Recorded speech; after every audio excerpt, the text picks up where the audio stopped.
para te ajudar a diagnosticar precocemente se tem ou não bruxismo na boca do seu paciente, tem um jeito certo. O primeiro passo é você fazer uma anamnese muito bem detalhada, porque aí já vão aparecer os primeiros alertas, que são muito importantes.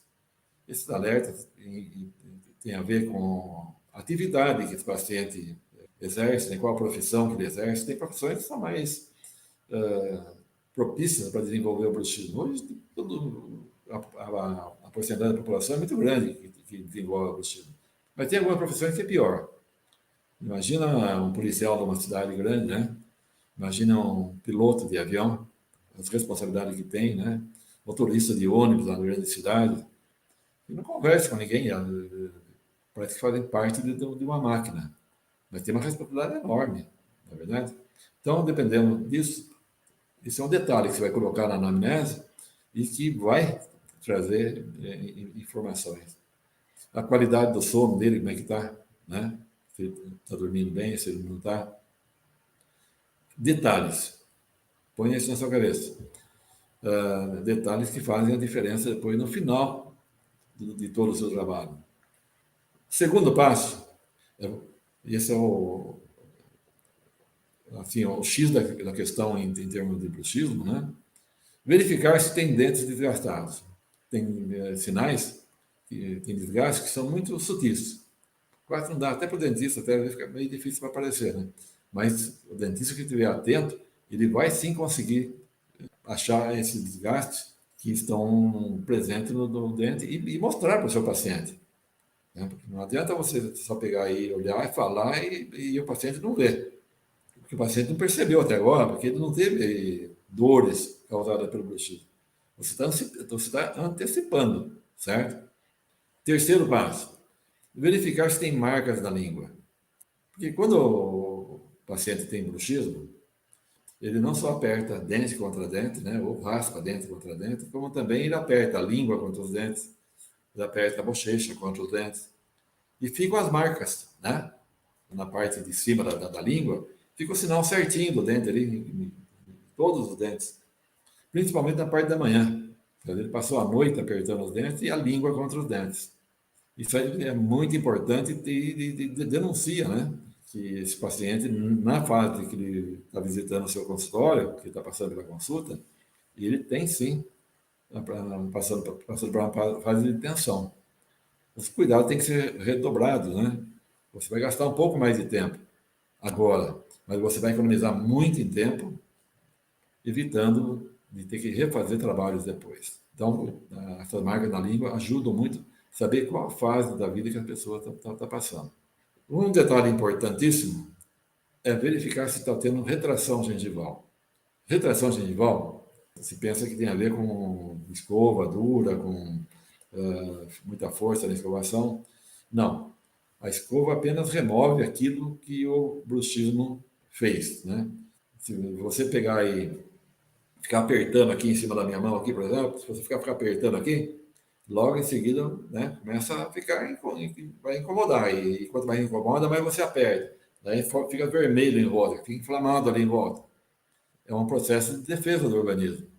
Então, se tem dentes com gengiva retraídas, é porque ali está tendo um excesso de forças, que você vai saber como achar essa resultante de força que está saindo justamente na região de pré-molares e molares, em função de alguns outros detalhes que você também vai ter que levar em conta.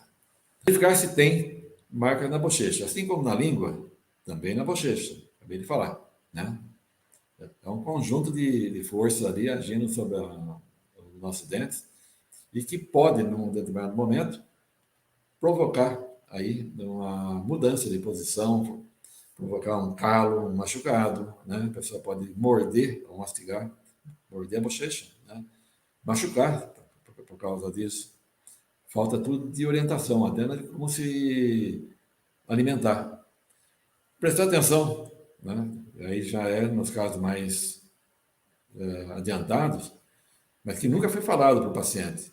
Ele achava que os desgastes que ele tinha nos dentes era uma coisa natural, que com a idade isso acontece. Não, não acontece. A alimentação por si só, ela não causa esse tipo de desgaste que chega a alterar a dimensão vertical do paciente. Então, presta atenção, olha, está gastando um pouquinho mais de tempo, mas olha, verifica, explica para o paciente o que é a dimensão vertical, porque ele não sabe. Se você não explicar, ele não vai ficar sabendo. Quando você vai no mecânico, ele fala ele fala o nome de uma peça lá que para você, ó, você não é mecânico, você não entende nada. O paciente, quando chega no consultório odontológico também, ele não sabe nada. Então tem que explicar para ele com a linguagem que ele entenda o que é essa dimensão vertical, quem é responsável por manter essa dimensão vertical e, consequentemente, a harmonia do rosto, certo? Um outro detalhe, que é um outro passo que eu estou passando para vocês, com a ajuda de uma lâmpada, que se você tiver, pode ser de ultravioleta até, desde que esteja com os seus olhos e os olhos do paciente também, da auxiliar, todos com óculos de proteção.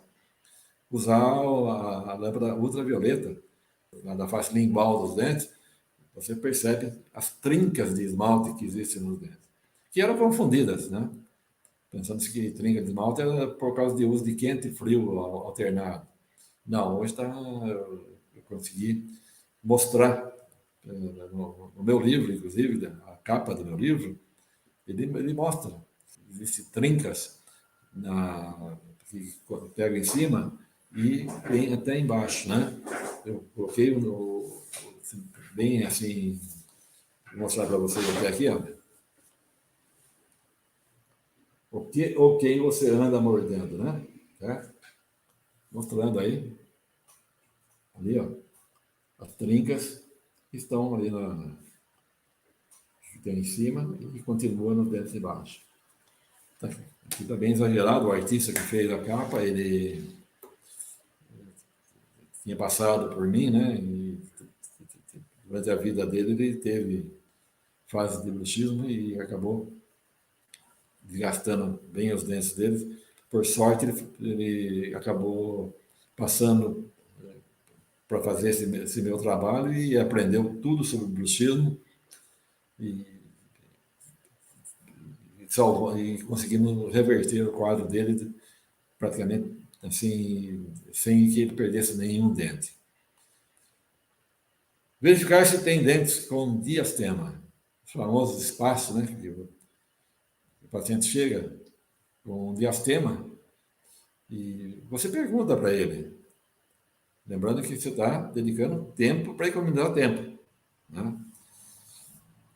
Quando ele apresenta um diastema em qualquer região da boca, pergunta para ele, olha, esse espaço que tem aqui entre os seus dentes aí, você sempre teve? Já nasceu assim? Seu dente nasceu assim? Você usou aparelho? Ah, doutor, já até coloquei aparelho, ficou tudo certinho, depois voltou, não abriu de novo. Se abriu porque tem uma causa, né? Ou causas. Se o ortodontista conseguiu fechar o espaço e depois abriu de novo, significa o quê? Ali existem forças agindo de forma errada. Pode ser a língua, pode ser dente contra dente, a bochecha, lábio, enfim. Alguma coisa está errada e você tem que ir com calma, detalhando, vendo os sinais que tem na língua, na bochecha, no lábio,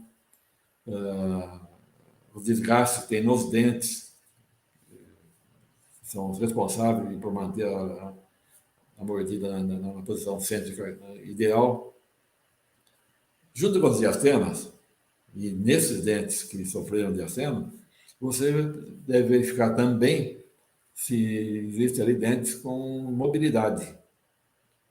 Você lembra lá na aula de periodontia que a gente aprendeu até a classificar, né? Mobilidade de 1, 2, 3, 4, e quando chega no 4 está quase praticamente perdido os dentes, porque não foi levado em conta no primeiro momento.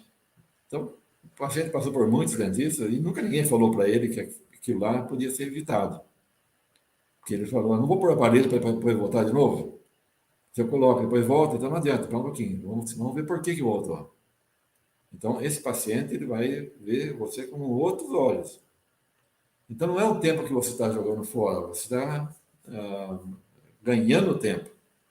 Porque ele vai ver que você entende de como tirar as causas dos problemas que ele encontrou na boca dele. Que, no caso de uma retração gengival, ele tinha lá sensibilidade. E que outros profissionais tinham orientado ele a passar uma pasta própria para tirar a sensibilidade. Mas Parava de usar a pasta, voltava a sensibilidade de novo. E cada dia subindo mais, cada dia gastando mais a parte cervical dos dentes. Então você vai evitar que isso aconteça, você abordando o quanto antes. Por menor que seja a retração gengival, mostra para ele, em modelos antigos de outros pacientes que você tenha tratado, qual é o futuro, né? Qual o valor que tem cada dente na boca da gente, né? Porque quando a pessoa perde dente por motivos de dois motivos chave, que é a presença de bruxismo e a falta de orientação na parte técnica de escovação, a pessoa não perde só o dente, ela perde dente, perde gengiva, perde osso, né? Daí para implantar já fica, nunca mais vai ser igual ao dente natural, é claro. Por isso verifica já se tem ausência de dentes. E marca tudo isso na ficha. Vai marcando tudo, tem que ficar bastante extensa a ficha. E mostra tudo para o seu paciente. Então, essa ausência de dentes, na maior parte dos casos, quando tem ausência de dentes, você vai verificar que é do lado direito. Isso está relacionado não só com o bruxismo, mas também com uma sequência errada na técnica de escovação e que desenvolveu uma forma de evitar tudo isso daí.